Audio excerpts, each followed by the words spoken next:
Do you love your wife? Yes. Right? Prove it. Like, what's the metric? Give me the number that helps me know, right? Because when you met her, you didn't love her, right? Now you love her, right? Tell me the day the love happened. It's an impossible question, right? But it's not that it doesn't exist. It's that it's much easier to prove over time, right? So all leadership is the same thing. It's about transitions. So if you were to go to the gym, right? It's like exercise, right? If you go to the gym and you work out and you come back and you look in the mirror, you will see nothing. And if you go to the gym the next day and you come back and you look in the mirror, you will see nothing, right? So clearly there's no results, can't be measured, it must not be effective. So we quit, right? Or if you fundamentally believe that this is the right course of action and you stick with it, like in a relationship, I bought her flowers and I wished her happy birthday, and she doesn't love me. Clearly I'll give up. You know, that's not what happens. If you believe there's something there, you commit yourself to an act of service. You commit yourself to the regime, the exercise. You can screw it up. You can eat chocolate cake one day. You can skip a day or two. You know, it allows for that. But if you stick with it consistently, I'm not exactly sure what day, but I know you'll start getting into shape. I know it. And the same with the relationship. It's not about the events. It's not about intensity. It's about consistency. Right? You go to the dentist twice a year, your teeth will fall out.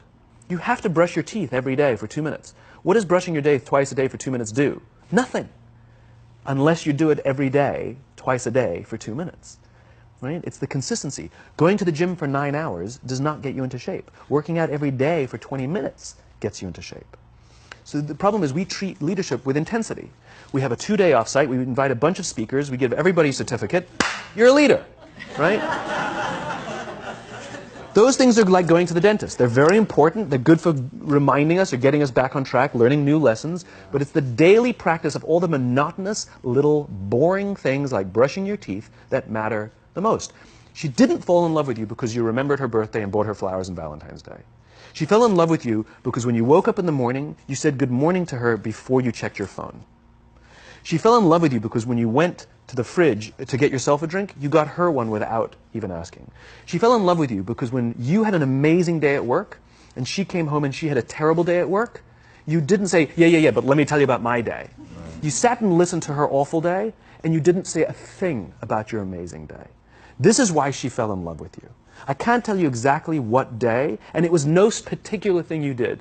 It was the accumulation of all of those little things that she woke up one day and as if she pressed a button, she goes, I love him, right? Leadership is exactly the same. There's no event. There's no thing I can tell you you have to do that your people will trust you. It just doesn't work that way. It's an accumulation of lots and lots of little things that anyone by themselves is innocuous and useless. Literally, pointless by themselves. People will look at little things that are good leadership practices and say, that won't work. And you're absolutely right. But if you do it consistently, and you do it in combination with lots of other little things, like saying good morning to someone, that looking them in the eye. My friend George, who's a 3-star general in the Marine Corps, he says his test for leadership, and I love this, he goes, his test for a good leader is if you ask somebody how their day is going, you actually care about the answer. Right? The number of times we're walking to a meeting, we're rushing, we go, how are you? Not good, I got to get to you later, I'm late for a meeting. Right. If you ask the question, you were standing there and you were listening to the answer. It's those little innocuous things that you do over and over and over and over that people will say, I love my job. Not I like my job. I like my job means, yeah, the challenge is great, they pay me well, I like the people. I love my job means, I don't want to work anywhere else. I don't care how much somebody else is willing to pay me. I'm devoted to the people here, and I care desperately about the people here as if they were my family. In business, we have colleagues and coworkers. In the military, they have brothers and sisters. That's how they think of each other, right? If you really have a strong corporate culture, the people will think of each other like brothers and sisters. It's like a family, right? No. Brothers and sisters. Deep love. Fight, but the love doesn't go away. Right? Bicker, the love doesn't go away. And I'll fight with my sister, but if you threaten my sister, you're going to have to deal with me. Right. Right? We'll fight internally, we'll bicker with each other, but nobody's going to hurt each other, and if anything from the outside shows up, you're looking at a unified front. Brothers and sisters. Now, how do you create brothers and sisters out of strangers? Common beliefs, common values, you know, parents, in other words, executives who care about their children's success, who care to raise their children, teach them skills, discipline them when necessary, help them build their self-confidence so that they can go on and achieve something more than you could have ever imagined achieving for yourself. That's leadership, an absolute love and devotion for the people who've committed their lives to this enterprise. That's such a brilliant reframe. It's so simple and so beautiful and unbelievably hard work. It is and it isn't. Here's why it is. You said it. It's hard to measure, right? It's hard for me to show. It's hard to measure in the short term. It's very easy to measure in the long term. Over the long term, the traditional metrics will go up. All your revenues, profits, market share, the traditional metrics will go up, and more importantly, they'll go up more stably, right? You will be able to weather hard times better because the people will come together. They won't abandon ship, right? Over the long term, the traditional metrics are just fine. But also over the long term, your churn will go down, right? You won't be going through employees as much, right? Over the long term, you'll find that loyalty is much higher, that people will turn down better paying jobs, right? Over the long term, all the traditional metrics are just fine, and then some. It's only the short term that it's hard to measure. I'm going to say, though, there's something in between those two, in the middle, to know, because with working out, so to use your analogy, if you had to go to the gym for 6 months before you saw any sign of change, no one would do it, right? And there are so many variables in working out. The number one thing is to know who to listen to. The number one thing is to know what to look for, right? So if you don't experience muscle fatigue, you're probably doing something different. That's immediate, right? I know that the next day. If you experience muscle fatigue and don't notice any change within a few weeks, you're probably not eating right. So there really are things that you can look at because you're doing the damage to the muscle, but you're not giving your body the nutrients that you need to actually build the structure back up. All that's still true. So I'm sitting here thinking, can it really be as simple as, like, I have a growing belief that part of what you could write down as a leader's job is to connect. Now, how do we connect? You've given some very simple examples, and they're all incredibly real. Asking somebody how their day is and actually waiting to hear the answer and caring about what the answer is. Time spent together, right? I couldn't have a very effective relationship with my wife if there actually isn't time together. And one of the things that I have personally struggled with is, as the organization has grown, just time with any individual becomes more and more difficult. And so then you start focusing on, okay, wait, it's just about creating the environment. But as you lose touch with the real sense of, like, I know this person and I can see when they're having a bad day, and really leveraging, like, what we have as humans, and this is why your teachings are so powerful, is you wrap it in the truth of the human experience. You wrap it in how humans really connect, like looking at each other, sensing that, like, hey, this is either hitting or it's not, like, all of that stuff is super, super real. And as an organization, to be able to find ways in that middle ground where it's like, I'm pretty sure this is working, and I really believe in it at a macro level. But I just want to know, because there's so many paths, right? And you could nudge sort of one way or the other to create something that, and maybe it's as simple as, here's one, I am using this right now. The amount of laughter I hear in the office. Maybe that's dumb, I don't know. But I'm really doing it. And I really think all day, like, how much laughter have I heard today? And I feel like when everyone is making really taking an effort to connect with each other, to provide empathy and all that, there's a lowering of people's defenses, and just a sort of natural outpouring of that is joking around. And so you hear this laughter bubble, and when things get really tense and stressful, I literally feel like you could have a decibel meter and just feel it coming down. Yeah, I mean, look, it's a human thing.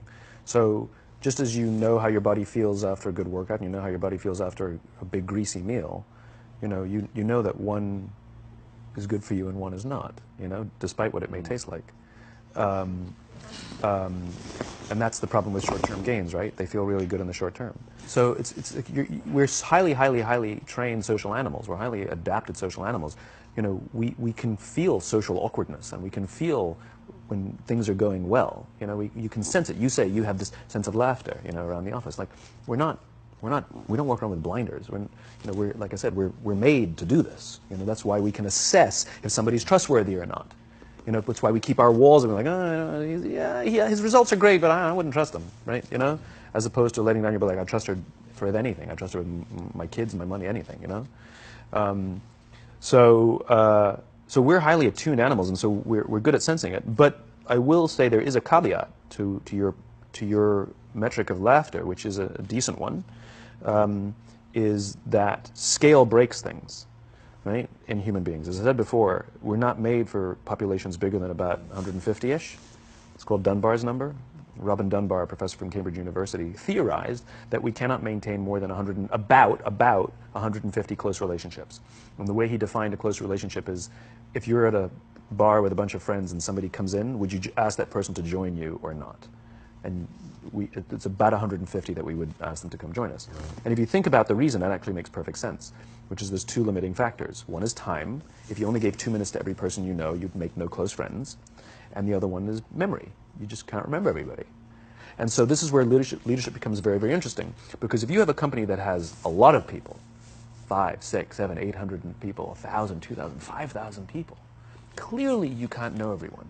And clearly as a CEO, like, I care about every single one of my people. You don't even know. Some of the people you work for are who work for you are bastards. You don't care about them, right? So it's a nonsense statement, right? But what you can say is, I desperately care about the people whose names I know and whose faces I recognize. And I care desperately about my leadership, and I instill in them every day that I will give them the tools, and I will take care of them with one purpose and one purpose only, that they will take care of the people in their charge. And I want those people to take care of the people and instill in them that they take care of the people in their charge. And then by the time you get down to the masses, where the actual 1,000 exist, because of the seniors it's like 20, right?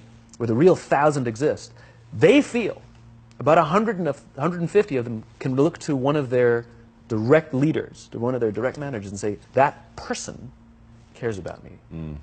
That's our boss. That's my boss. That's my leader. Not the leader. It's the CEO. That's my manager, my boss, my leader. Sometimes you get fired. Sometimes you get in trouble. Sometimes you'll lose your job, and the next guy will get all the credit. It's all true. And the courage to do the right thing in the face of overwhelming pressure, only the best leaders have that courage. Only the best leaders. And here's the folly. Courage is not some deep internal fortitude. You don't dig down deep and find the courage, right? It just doesn't exist. Courage is external. Our courage comes from the support we feel from others. In other words, when you feel that someone has your back, when you know that the day that you admit you can't do it, someone will be there and say, I got you. You can do this. That's what gives you the courage to do the difficult thing. It's not going off to an ashram by yourself somewhere for 4 weeks and coming back and finding the courage. It's not what happens. It's the relationships that we foster. It's the people around us who love us and care about us and believe in us. And when we have those relationships, we will find the courage to do the right thing. And when you act with courage, that in turn will inspire those in your organization to also act with courage. In other words, it's still an external thing. That's what inspiration is, right? I'm inspired to follow your example.